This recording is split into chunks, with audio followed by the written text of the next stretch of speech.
যখন তোমার কেউ ছিল না তখন ছিলাম আমি, এখন তোমার সব হয়েছে।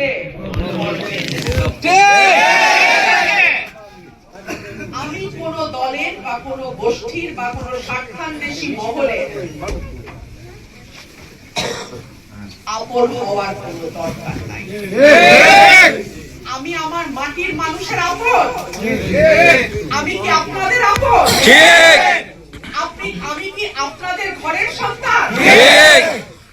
আমার দাদা দাদির কবরটা কি আপনাদের মাটিতে নাই? তো তাহলে আপনারাই আমার সব। মুখের দিকে তাকাই কিন্তু আমি আমার পুরা জীবনটাকে বাজি করছি। আপনাদের কাছে আমার বিনীত অনুরোধ থাকবে, মানুষ ভয় দেখাবে, মানুষ যখন টের পায় পরাজয় আসতেছে, মানুষ অনেক রকম ভয় দেখায়। মামলার ভয় দেখাও। 2 দিন আগে তোমরা ছিলা কচু ক্ষেতের তলায়, তোমাদের হেজারবাদ থেকে খুঁজে পাওয়া যায় নাই। আজকে তোমরা আমার নেতা কর্মীকে মামলার ভয় দেখাও। এত বড় চর্বি হয়ে গেছে 15 মাসে যে আমার নেতা কর্মীদেরকে তোমরা হুমকি দাও।